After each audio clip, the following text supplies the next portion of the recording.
我哋繼續講我哋《金剛經》啊，我哋講到邊度呢？乜嘢人可以信佛陀所講嘅呢個章句？就係應無所住緣生其心嘅。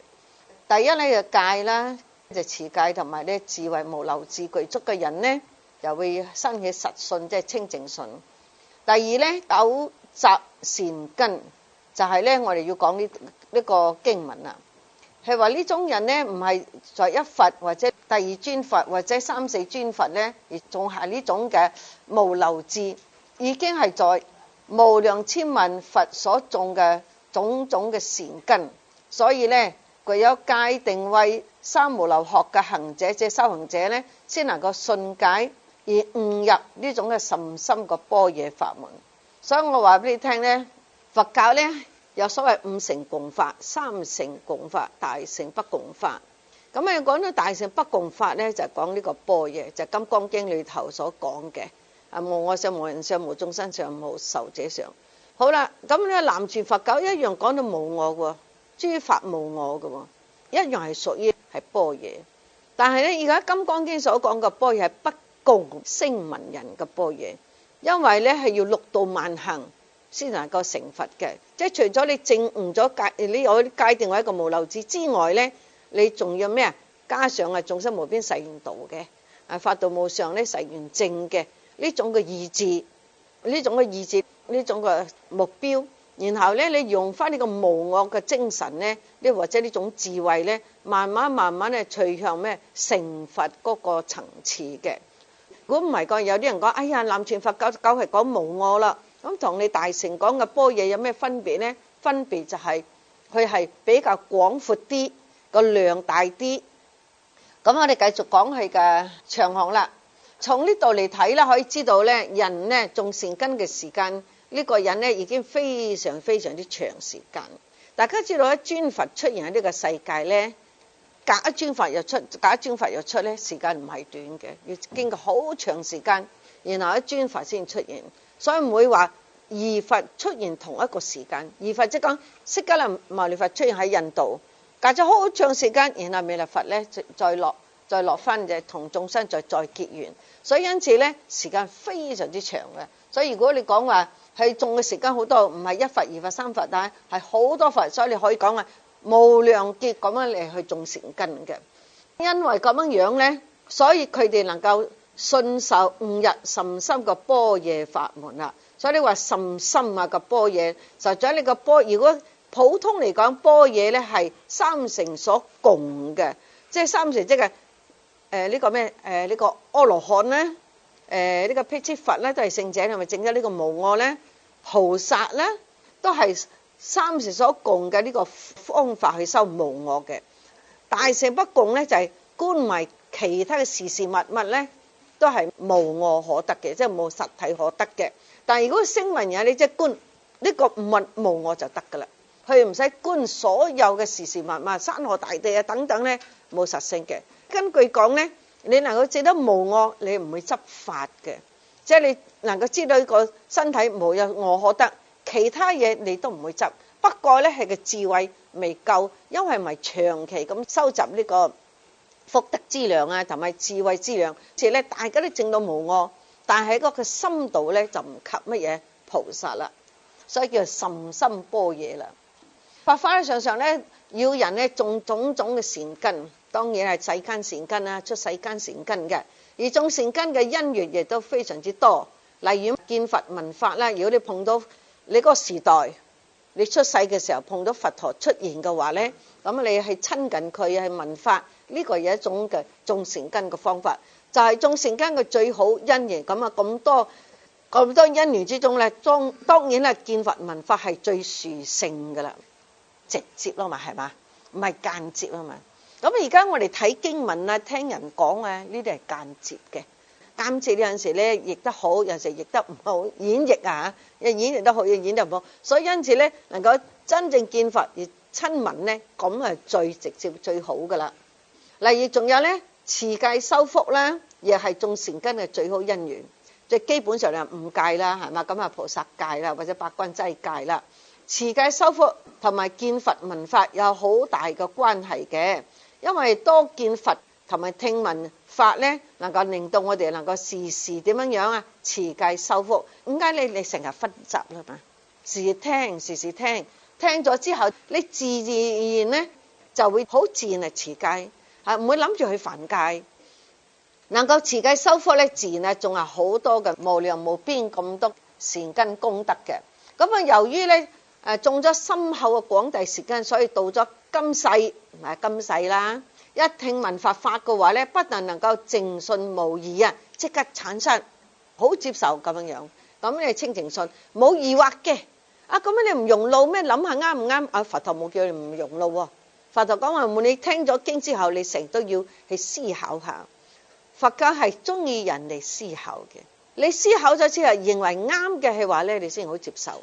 如果你仲有疑惑嘅話係話咧，你就應當咧見到佛嘅時候，你就要提出問題，就唔好叫你盲目咁樣去接受啊！即係咧佛教咧非常之係唔同嘅。你多生嚟都係修行或者聽呢種道理嘅話咧，今世一聽第一次聽嘅時候，好似我哋嘅舍利弗尊者。當你聽到馬勝比丘講釋迦牟尼佛講啲乜嘢嘢咧，緣生緣滅啦嚇，係即刻馬上開悟。嗱，呢啲係過去生中都係有修行嘅。我同你聽極都唔掂嘅，點解？你會唔會覺得好奇怪啊？你又問點解佛陀在世咁多人開悟，仲有我哋中國嗰啲禪宗嘅時候咧，度過好多人開悟嘅。咁佢哋點解得我哋唔得咧？有陣時都要思考下。因為點解我哋要思考啊？因為我哋充滿好多煩惱嘅心態喺度，諗埋些啲無謂嘢，覺唔覺得自己嗰啲腦裏嘅思想會諗其他嘢，唔係同佛法唔相應嘅嘢？從來你個腦都係唔係一個清淨嘅狀態，東諗諗西諗諗，有個好嘅諗，唔好嘅諗，你話同佛法唔相應，一定係唔相應。所以因此咧，你唔會一聽到經即刻開悟，就因為你太多雜念啦。你如果多生而嚟真係你嘅善根具足嘅話咧，一聽佛法即刻馬上就生起，唔會嘅疑惑嘅，而且一聞即悟啊，而得到不壞淨信啊。不壞咧就講係四不壞啦。四不壞咧就係對三寶嘅殊勝功德咧、真實功德咧深信不疑，同埋講個持戒咧對嗰個戒律深信不疑，就唔會話個個人都講大話啦咁樣樣。唔知在我講埋咧，咁樣樣啊，個個人都偷嘢啦，唔知在我偷埋啦，係嘛？我聽過呢啲人講過嘢嘅，個個都係咁做啦。呢啲人不可教嘅，你知唔知啊？點解咧？佢自己唔想改變自己，咁佢就會借口話人哋都係咁做，咪淨我做啦，個個都係咁做，我使咩咁緊張啫？嚇，咁你咁緊張做咩啫？咁樣樣啦，對自己冇要求，睇嗰個人嗰啲操行啊。嗰啲品德嗰啲講話談吐啊等等咧，係多生修理。咁我哋修行一樣，我哋修行亦都要清晰。清晰即係你個腦筋要清晰，咁你先至識得點樣去培福啊、培智慧啊、點樣表達你自己啊等等。呢啲係講 quality 嘅，講質素。所以修行又一樣有質素。我成日都講唔係念幾本經就叫做修行，念經係需要愛，係基本上嘅。但係你點樣跟住個經文去做，嗰個最緊要。能夠跟到經文去做嘅時候，就可以改變自己嘅質素。即係你唔理人點樣睇，你覺得嗰樣嘢係啱，就應該係去做。又同一個法會之中聽法，佢話有啲聽聞咗之後，即心上發微喺度欣賞。啲佛法真係好噶啦，有啲聽咗之後無動於衷，唔會欣賞冇發味。有啲咧鑽研教義，即係深入經藏，觸處就貫通。有啲苦行功夫都係一無所得啊！呢個無非都係由於過去生中多聞薰習，所以大家要記得多聞薰習係好緊要，因為要改變你嘅質素。我哋都唔希望自己嘅質素咁低劣，我哋同嗰啲好嘅人去比，我哋唔好同嗰啲低劣嘅人去比。話個個人都係咁啫，嗰啲係啲低劣嘅人嚟嘅。係講得啱喎，咁你自己發奮圖強，去改變自己。即係多聞薰習或者不淨聞薰亦都係即係善根及厚同薄啦。佛法時時講啊，有如是因必有如是果。大家咧學佛嘅人對呢個因果，不論係世間嘅因果又好，或者出世間嘅因果都好啊，都要不斷分集嘅。咁啊，你種咗乜嘢因，就係分集咗呢種因，你必然得到乜嘢果，或者苦果啊、樂果啊等等。因果絕對係絲毫不爽嘅嚇。為咗信解甚深嘅般若呢個道理，為咗明白佛法嘅高深嘅學理，所以佛教咧實際道理係非常深刻嘅嚇。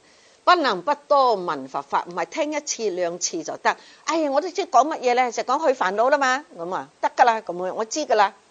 知係一樣嘢，分集係第二樣嘢。分集就係時時聽、時時聽、時時諗、時時諗、時時去做，改變自己。比如我脾氣好臭，咁啊成日聽經啊，提醒我唔好起親身，發脾氣即係親心啦嘛。啊咁啊，哎呀我成日發脾氣，仲一直發脾氣，咁時時多聞分集，咁樣提醒自己，呢個叫做分集，唔係講知道就得㗎啦。否則嘅話咧，佛法對你咧永遠就冇份啦，冇份即係講好似係一個佛教徒，但係好似啱啱踏入落嚟學佛嘅樣，冇改變過。呢啲人我哋都識嘅，幾十年學佛，又聽經，又肯種係多少福，但係永遠都係咁，都冇乜變到，個心態冇變到。呢啲係非常之可惜啊！因為點解？即係講你嘅質素永遠都係低水平嘅，所以要自己提醒自己嘅質素。人哋評你噶嘛，係咪㗎？我嘅質素好高，唔係自己話自己質素高，係你周圍嘅人會覺得你係點嘅樣啊？有冇改變咗？係好緊要嘅，你知唔知？我哋講完咧就九集善根嚇，戒定慧具足。第三咧，諸佛攝持啦。經文啦，問是將具乃至一念生淨信者，須菩提，如來悉知悉見啊，是諸眾生得如是無量福德啦。呢個就係諸佛攝持，因為你九修善根啊嘛，具足呢個戒定慧。佛進一步咧對呢個空生，即係呢個須菩提啊，須菩提即係空生。凡係聽聞如是所講嘅般若無住離相及般若無相嘅甚深章句，即係經文咧嘅眾生咧，唔好話能夠永遠嘅信解啊，甚至於一念之間生起清淨信，一念即一聽咗，一念之間好快脆，好短，真係清淨信心嘅話，而不信其他一切法嘅話，我就話你聽嘅，即係佛陀話你聽啦。須菩提，如來悉知悉見啊，是諸眾生得如是十方虛空無量無邊嘅福德，哇發達咯，係嘛？好短時間聽咗般若呢種道理，即刻生起清淨信，你個福報大到無量無邊，個個都中意福嘅。生唔生起一念清淨心咧，另一回事。但我哋好貪心噶嘛，點樣得到咁多個福德咧？呢個咧就係講話你係咪有種咁緊慾望，即係叫善欲求，善欲嘅即係好嘅慾望。我哋好多慾望都係唔好嘅，日日想發達，咁嘅錢係滾滾來。我哋個腦就係咁樣，同呢個解脫內心嗰個煩惱係冇關係，你係實在增加咗自己嘅煩惱，增加咗執着嘅煩惱。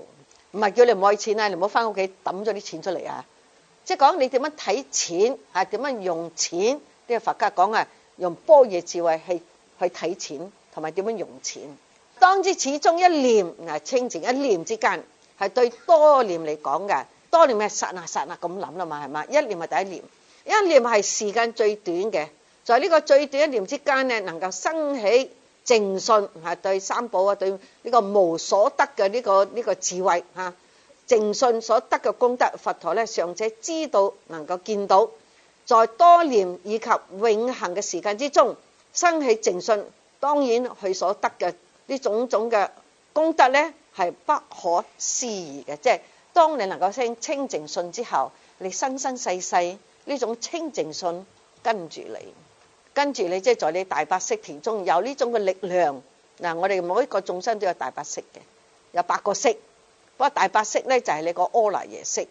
當你念一清淨信，呢個大白色在你嘅你呢一念在你大白色裏產生咗作用，跟住呢念呢種分集咧，生生世世係咁做，同埋咁行菩薩道，明唔明啊？唔會有生起其他嘅煩惱心啊、雜念心、無謂嘅心，有啲無謂嘅念頭唔使生起。實在念頭我哋自己可以控制嘅，不過問題睇你哋肯唔肯自己控制。當你諗到乜嘢咧，唔係好妥嘅嘢、負面嘅，你即刻停咗佢就得噶啦。即係你諗到啲負面唔好嘅嘢咧，即刻停。問題你肯唔肯停？問題好多人咧諗嘅時候越諗越嬲啊嘛，越諗越中意啦嘛，係嘛？問題喺呢度啦。始終所講嘅無量福德咧，係指能夠生實信嘅無漏功德。我哋全部所作嘅世間人所作嘅有漏嘅福報，唔係功德啊！有漏嘅福報，有漏即係你做啲善事都係從有上有所得嘅心態去做，你會得到你想得嘅嗰種嘅力量，但係咧唔係無漏功德。有陣時無量福德呢個咧係指無漏嘅功德，能夠深切了解所得嘅無漏功德，能夠如法修持所得嘅無漏功德，乃至宣說般若法門所得嘅無漏功德，呢個係值得我哋注意嘅教示啦。而且呢一念嘅相應啊，呢個無所得呢般若字咧，係淨念相繼嘅根源嘅，即係講當一念生起嘅時候咧，你念念落去剎那咧，就係淨念相繼嘅根源。所以咧，一唔起個清淨念嘅第一念，一起嘅時候，剎那以後咧都係咩？清淨嘅，咁樣叫無漏功德啦。就唔好起其他雜念。嗱，所謂淨念相繼咧，就係前念後念嘅淨念相續不斷嘅，哇犀利咯！一念清淨念起之後咧，你以後落去諗乜嘢都係清淨嘅，唔會諗嗰啲負面嘅諗頭，或者係無記嘅。無記就勾下頭，陣間我去沖涼啊，陣間沖熱水、沖凍水啊，陣間換咩衫着咩衫，嗰啲叫做無記嘅念頭。連嗰啲無記念頭你都唔會起嘅咧，只係你咩剎那嘅般若個咩清淨信，信佛教聖佛陀所講嘅呢個般若啦。但係呢種嘅相續不斷嘅淨念從邊度嚟咧？係從一念相應而嚟嘅，即係講當你聽咗呢個無所得離相嘅呢種道理，忽然若有所悟，呢一念如果冇呢一念嘅相應啊，點會有前念後念嘅淨念相繼咧、相續咧？如果一念清淨信心，在一般人咧，固然唔知道你所得嘅功德係點個樣，但係佛陀在諸佛如來即十方佛咧，能夠完全知道同埋見到你嘅心態點啊！所以話咧，如來悉知悉見，好多凡夫唔知道你諗乜嘢。但係佛陀咧，十方佛就知道，聽聞呢種無所得嘅道理，生起清淨信，雖然你未證悟、未證入，但係你已經對佢生起實信啦。十方佛已經知啦，悉知悉見，咁悉知悉見係點咧？護持你，即係要講孺子可教。你明唔明講乜咧？即係孺子可教，佛菩薩就會護持你嘅。呢個如來悉知悉見係從前文所講嘅善護念諸菩薩攝受嘅道理㗎。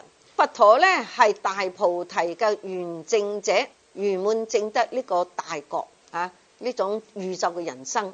菩提即係智慧啦，菩薩即係具有智慧分嘅，智慧分唔係完全，係部分，所以叫智慧分。能夠同如來嘅大覺相契，雖然係部分啫。但係咧，已經係同佛陀嗰個智慧咧係相契嘅，所以能夠常在諸佛悲智慈悲智慧嘅知見攝受之中啦。知而又見，即係明係現量嘅真知灼見，現量即直接知道你諗緊乜嘢，同埋知道你嘅所起嘅念頭係清淨嘅念頭，清淨信，咁十方法咧攝持啦。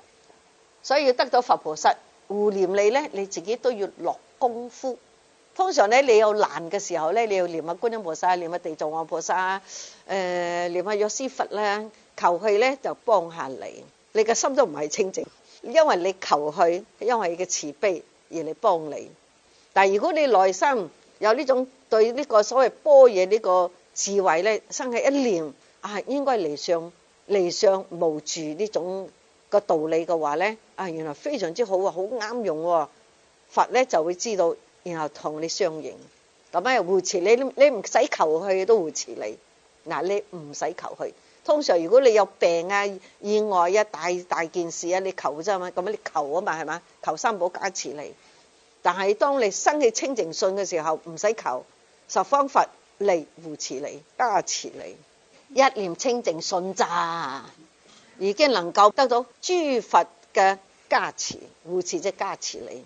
我哋通常咪求人嚟加持嘅，去邊喇嘛邊個大德去加持，摸下個頂。你污糟邋遢摸極都係咁樣啊！即係你嘅思想污糟邋遢啊，摸極你都係咪咁嘅樣啊？你都唔想改變自己，你改變自己一定得到聖者嚟加持你，唔使求。我係好信呢樣嘢嘅。第四啦，三相並直。咩叫三相並直咧？呢個我相人相眾生相咧，壽者相咧一個相，無法相第二個相，無非法相第三個相，所以個三相並直啦。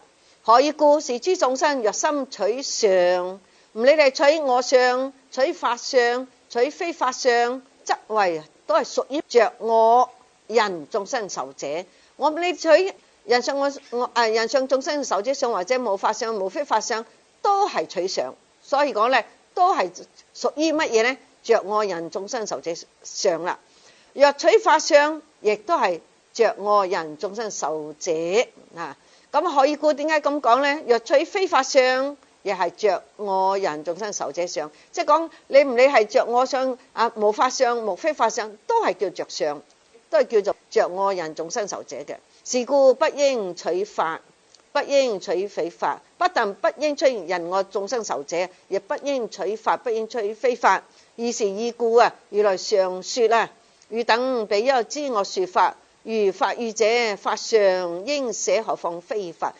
呢個法語咧，實在就《阿含經》裏頭係提過嘅。咁呢度借呢個《阿含經》咧就講出嚟啦，講長行啦。何以故？就係當然問啦，問乜嘢咧？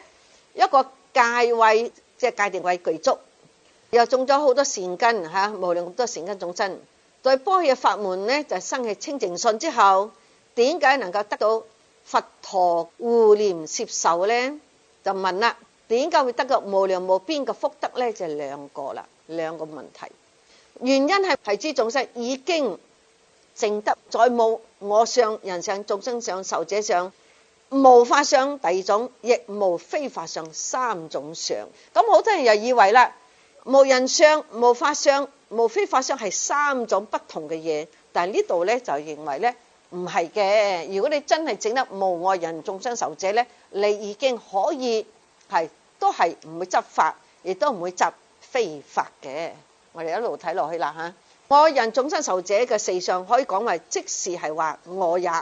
諸法無我，即係諸法指五蘊。諸法無我呢，即係五蘊冇有實在個我。但係我哋眾生一味覺得有我，所以我哋會貪嗔痴，就係因為我哋覺得自己有一個實在個我。呢個四相即是係指我，諸法無我。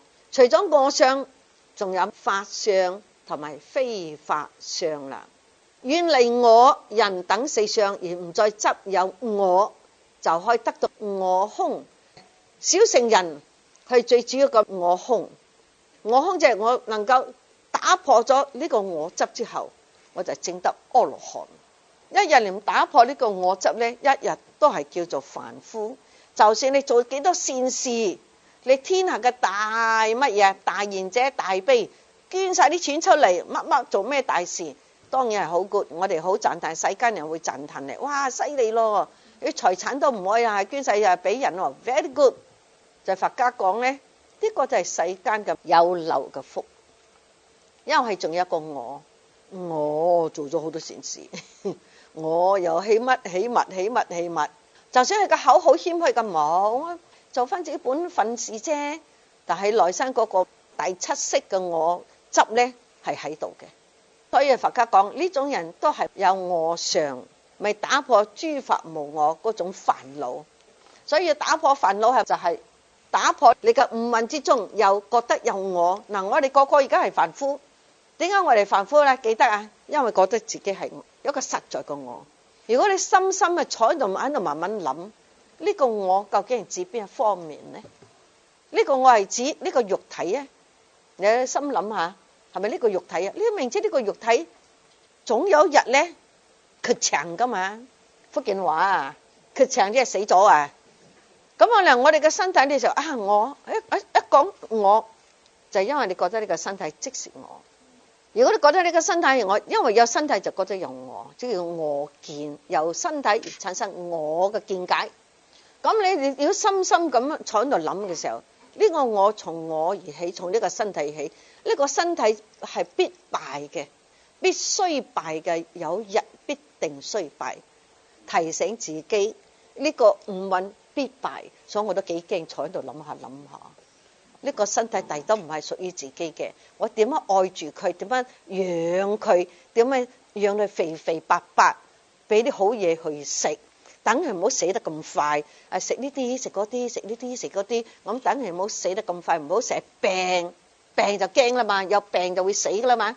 點樣養肥呢個身體，令佢唔好病？因為你覺得呢個就係代表我，但係你要知道，深切去諗一諗，呢個身體係會瓦解嘅一日。當係瓦解嘅時候，你喺邊度？呢個我喺邊度揾啊？冇咗個身體，去咗邊度揾？後嚟就話呢個身體冇咗，有個靈魂啊嘛。呢個靈魂係點嚟㗎？以佛家嚟講，都係呢個我執燃起投射出嚟一個所謂好似靈魂，就再唔係實在嘅靈魂，係有變㗎嘛。如果你個靈魂咁清淨，你個靈魂咁有實體唔變動嘅話咧，你係唔使靠呢個臭皮囊，呢個臭皮囊會瓦解。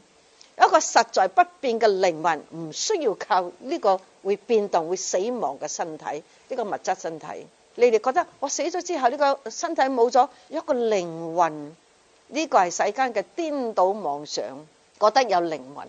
佛家講嗰個都係中陰身，唔係一個實在不變嘅靈魂。個中陰身係點呢？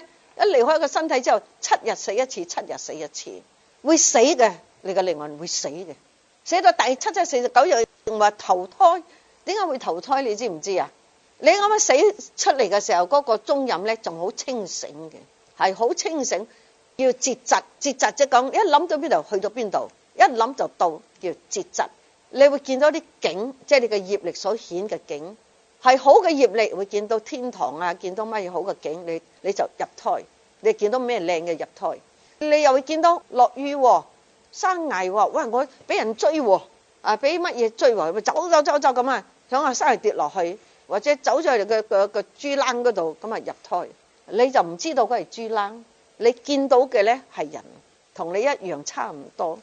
但係咧嗰個咧係你業力所牽嘅，你就撲入去，一撲咧你就入咗乜胎，因為你第7日已經懵咯，咁我哋懵咧，嗱懵地入胎，所以嗰個唔係實在不變嘅靈魂，嗰個叫中陰身，或者叫中有。點解叫中有咧？你死咗之後生起中有，起一個中有，到你未入胎之前中間嗰段時間，所以叫中有。有即係有生命嘅存在，所謂生命啊，唔係真係生命啊，有呢個所謂中有嘅存在，未入胎，所以中有或者中陰啦，唔係中陰啊，中陰。所以你第二世點樣入胎，自己都唔知。你入嘅時候已經唔知，死嘅時候又懵懵地，渾渾噩噩一世一世，渾渾噩噩一世一世。有多少福嘅話巴巴閉閉，粗聲粗氣，即係嗰啲暴發戶啦嚇。有錢啊，粗聲粗氣，以為自己真係好巴閉，實際呢個係咁嚟嘅啫。咁嚟懵懵嚟，又懵咁去。但係當你有錢有地位嘅時候咧，你又好巴閉啊，哈哈霸霸凌霸人哋啊，咁霸凌人哋啊，冇啲慈悲心對人哋，所以咪受報咯。同埋咧欺凌眾生，所以你就咁嚟又咁去又咁生生世世都咁做法，重複嘅啫。所以我哋係重複，冇咩特別。有時有福或者生得靚仔啲高大威猛，或者有陣時咧生得唔靚仔唔靚女咁嘅啫。所以呢個四相咧總括嚟講即係指我也。咁除咗我相像啊，法相非法相啦，遠離我遠離即係如果我哋唔起呢種人等四相，唔起即係你能夠降服嘅我執，所以遠離我人等四相，降服嘅我執，深切係了解咩叫我也，而唔再執着有我。原來我唔係真係有嘅，係自己嗰個五蘊嘅運作，係物質加我嘅受想行識嘅精神狀態嘅和合物嚟嘅。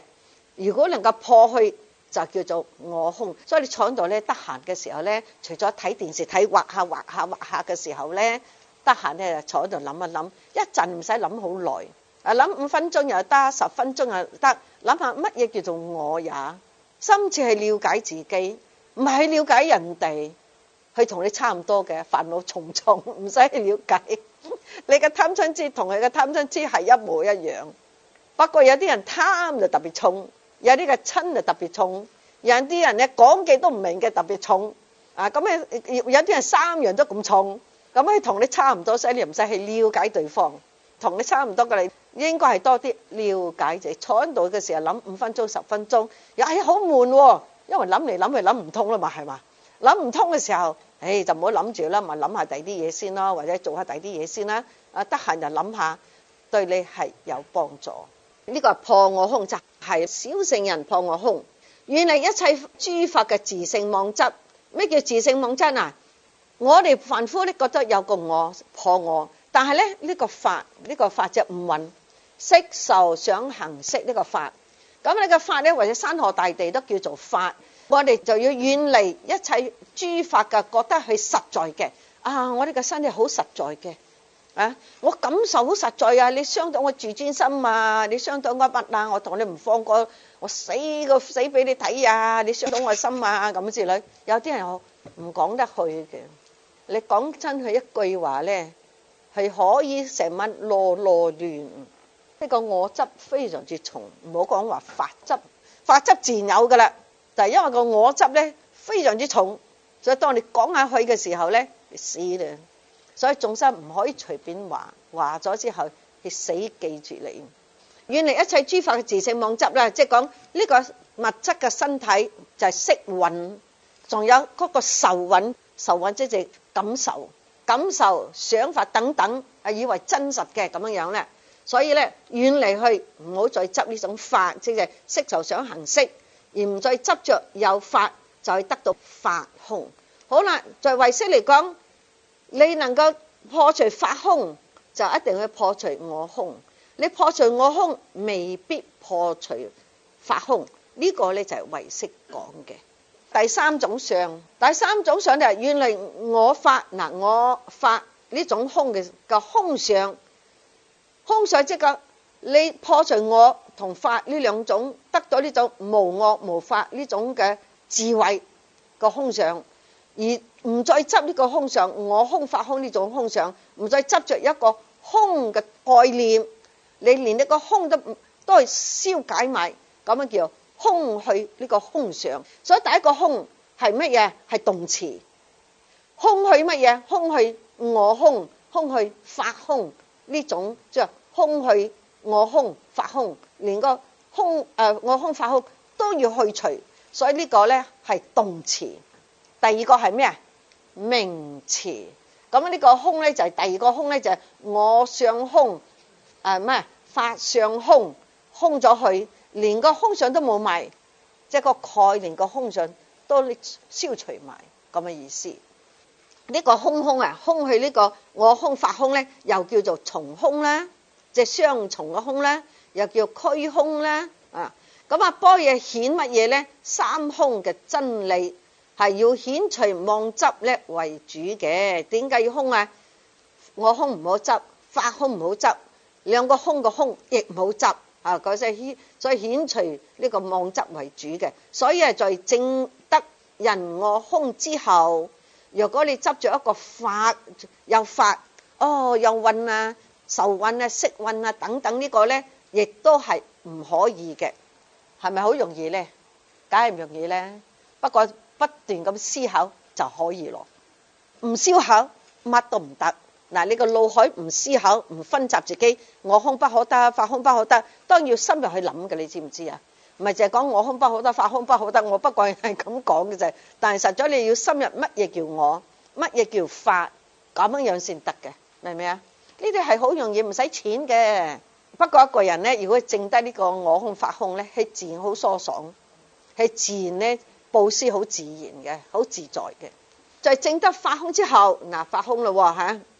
如果就執咗個空相，同樣係唔得啦。所以必須重重遣除啦，乃至連空相我空法空咧，亦都要除去。古德咧講到乜嘢咧，就講要窮空到底嚇，即係連個空個概念都唔好愛，就係要站在呢個立場嚟講嘅。於是咧講空與通常所講嘅偏空當然係唔相同啦。偏空咧就指乜嘢？偏去我空咁嘅意思。咁我是小乘係通常話係偏空嘅咁樣。無四相係我空，無法相係法空，無非法相係空啦。於是三空所包含嘅道理係好多嘅。從佢嘅廣度嚟講可以話係無量咁多。從佢嘅深度嚟講咧，係無底嘅深嘅。雖然講有三空嘅差別嗱，睇上嚟我空法空空好似三種不同嘅嘢，但係要破除嘅不外都係講我法兩種嘅執着。因為無法相固然空咗法執啦，無非法相咧同樣係空係法執嘅啫。空個概念都係屬於法執嘅。非法本身咧唔可以叫做法嘅，即係一個概念，但係咧卻不能嘅執住呢個空嘅概念。如果執住空嘅概念咧，成為非法嘅妄執啦，所以非法相啦，所以叫做就係非法嘅妄執，就係非法相。所以無法相法執空係第一重嘅空法執，無非法相咧個妄執空咧係第二重嘅空法執，就叫兩種空啦嚇。將呢兩重嘅總合你嚟講咧，實在就係法執嘅。以上來講嘅四相我執咧，對照嚟講咧，就實在就得兩種，就係我執法執。除我執咧就係我空，除法執咧就係法空，就冇三種嘅。不過咧，驚你執咗個我空法空嗰個空個概念，所以多過咩空嘅啫。會唔會亂咧？呢個就係修行嘅重要嘅部分。嗱，你講修行咧，係講咁樣嘅層次去諗，先諗乜嘢叫我，然後諗呢個五蘊係什麼，呢個叫法。在呢度講唔執我唔會執法嘅。實在咧，《金剛經》係非常之好嘅，你知唔知啊？係提醒你唔好執呢樣，唔好執嗰樣。點解要咁講啊？因為我哋眾生生出嚟就執嘅，同埋你阿爸阿媽教你執噶嘛。係咪教你執啊？仲細個已經教你執噶，係有冇叫你唔好執着，唔好執着冇噶嘛？阿仔，呢啲係你嘅，呢個唔係佢嘅咁咯。呢啲錢係你嘅，呢個錢唔可以俾人，係呢錢係我嘅咁樣咁啊叫你種種執嘅。我相係從身上所起嘅執着，我相我係點嚟啊？從呢個五蘊而衍生咗一個我也，叫我見，執着呢個生命自我為實有。所以你當你嘅身體一病，你好驚，冇咗身體即係冇咗我，呢個我冇得立足，所以我要保持個身體令佢永恆咧健康。執持呢個生命為實有，即係我見，從身體而起嘅我見執啦。我法相係從事物上或者種種形式上嘅東西起執着法即係我哋嘅五蘊山河大地等等啦。你個財富你間屋等等，你個仔女你個老婆等等，六親眷屬乜都執啦。咁所以執着法同埋非法為實有，就係法見啦。執着有我有法，即係有見。執着非法相，即係空相執着空相屬於無見。所以我哋唔離開，我哋嘅見解唔離開兩種嘅範疇，一個係執有，一個係執無見啦。所以呢兩種見係害死我哋。你執有執冇都好咧，都係令到我哋氹轉，令到我哋煩惱非常嘅。可以見如大火聚嘅般若。嗱，般若咧就係佛家裏頭咧，就算龍樹菩薩都係。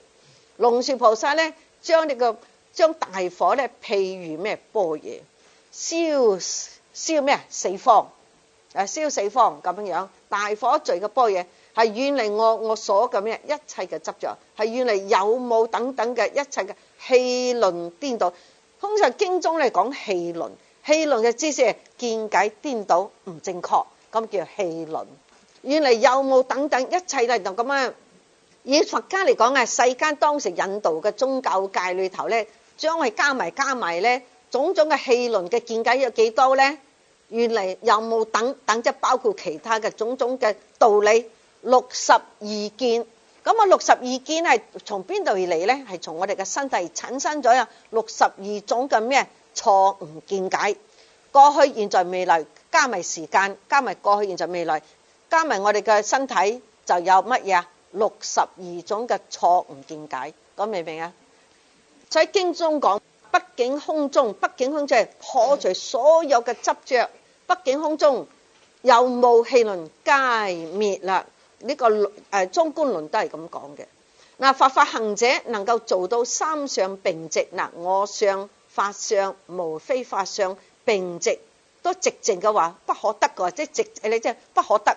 咁咧就與甚深般若相應。你能夠知道三相嘅空，三相我不可得，法不可得，空相都不可得嘅話咧，即是你同般若嘅智慧相應，而對無住無相嘅法門生起一念清淨信心啦，就唔會驚。有啲人講到空你就驚嘅，有啲人連金剛經唔敢念嘅。點解唔敢念？你知唔知啊？乜都冇啊，冇我冇人冇眾生冇受者啊！成菩薩法又冇，咁啊成佛又冇，乜都冇，哇慘咯！咁我做咁多嘢做嚟做乜嘢咧？所以有啲人咧唔敢念金剛經，佢又唔知道咧係破除你嘅煩惱執。你而家唔敢念就係因為你有執着嘛？執着咩？執着個身體，執着一切嘢，你所擁有嘅嘢冇喎咁樣，實際唔係講冇，係只係講啊緣起嘅嘢一定係冇實體。明白佢唔係叫你抌咗啲錢啊，唔去間屋啊，唔去仔女啊，唔去六親眷屬，唔係咁嘅意思。講你擁有佢，都知道係冇實體咁嘅意思。冇實體即是諸法無我，諸行無常，涅槃寂靜就係指三相並直，就係涅槃寂靜。所以涅槃寂就係指啊我空法空，空相亦不可得，叫做涅槃寂靜。寂靜就係三相並直。實在你時時咁諗咩叫我，咩叫法，觀下你自己唔問心，冇一樣嘢可以得，冇一樣嘢值得你得嘅，冇一樣嘢可以得啊 ！Nothing to grab， 你英文嚟講係叫 grab， 即係冇一樣嘢可以俾你揸拿。但我哋啊人在世嘅時候咧，以為錢就係最高無上，親情係最高無上，乜係最高無上，冇一樣嘢係可以永恆不變。所以佢話無實體，佢唔係話冇，佢冇否定，佢即係話冇有實體係永遠不變嘅東西咁嘅啫。你明白咗之後，你自己嘅內心唔會生煩惱去執着佢，執做咧自害他。佛法行者能夠做到頭先講三相並直，咁咧與甚深般若相應，而對無住不住呢個無住即係不住啊。同埋不住相，所以無住無相，三相並直，無住不住種種相，生起一念清淨信心，你就真係發達。你係比世間人咧嗰個智慧，你比世間人已經高咗好多倍啦。呢啲係要學習。如果你講你要修行嘅話，你一定要學習。如果你唔學習嘅話咧，佛法係好，不過做唔到，因為冇乜意思嘛，係咪？法法係好，佢話做唔到喎，係咪有咩意思？你講俾我聽。係好，你仲更加係咪要學啊？所以你一定要多多少少去改變自己。當然你講話今世都改唔到噶啦，咁啊改唔到都有個心去改。啊，要生起一個心，我要去改，慢慢去改。快脆當然今世就最好改到啦，係嘛？等到第世已經慢咗啦。點解啊？啲第世都唔知會唔會碰到佛法，啱唔啱啊？因為你去咗歐洲啊，去咗中東啊，去咗南非啊，你冇咁嘅機會接觸佛法。大家要知道佛法非常之好。一個人有智慧咧，我話俾你聽咧，睇嘢清晰啲。一個人冇智慧嘅話，跟住走，跟住咩人哋咁係啊咁啊，係啊，佢自己冇咩人冇智慧分析。總之人哋咁講，你跟住人哋咁講。我哋成日講獨立，思考。獨立之後，除咗你嘅知識之外，世間嘅學問嘅知識去分別是非，仲要講佛家講就係智慧。智慧就係睇清楚每一樣嘢存在佢嘅價值，佢嘅價值係個存在嘅價值，佢點解會咁樣樣？所以信心咧就係佛教你講啊係好重要。所以呢個信心唔係普通人信你又信，人講你又講，而係講話你曾經生起種種嘅思考。頭先嘅聞思，聞即係聽聞思考，然後不斷去諗，不斷去諗，不斷去理清呢種嘅自己個煩惱，去理清點解咁執着，點解我咁執着，去理清佢，然後咧你先至可以得到呢個所謂清淨信心。所以清淨信心要經過一番嘅努力，一番嘅精進，你先至去達到佢。若果唔係嘅話，泛咁念啊，唔得嘅。嗱，泛哎呀，金剛經真係好嘅啦，有啲乜好法啊？你話俾我聽，你要講出你個好法喺邊度？點解念金剛覺得好咧？去消除個種種嘅咩我執、法執同埋虛空執、俱執啊！呢個般若經有咁講，佢話一切法不信則信般若，一切法你可以唔信，但係信般若；一切法不生則生般若，即係智慧。所以你可以見得啊，所以佛教咧，釋迦牟尼佛不論係在南傳佛教嘅巴利文，就算在大乘嘅嗰啲梵文嘅經文咧，成日都提醒我哋修行者咧，不論出家又好，在家又好嚇，係需要有智慧。智慧係要通過你嘅思考，你先有智慧，唔係知識。我都識念咩12因緣，我都識背出嚟啦，我亦都識解。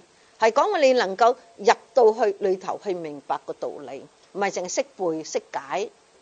佛陀實在就真係好希望我哋有智慧，唔係想我哋淨係念幾部經，咁啊叫修行。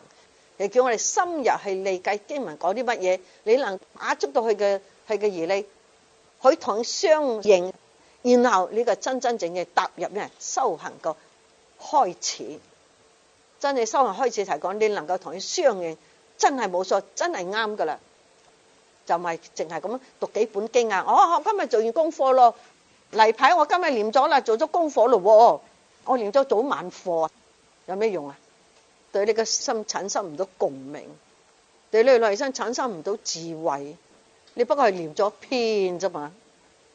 所以係煩惱嘅凡夫，就係同兩種執而嚟嘅。我哋個個人都有，所以我哋就係凡夫啦。都希望你能夠有受用。講到呢度好嘛？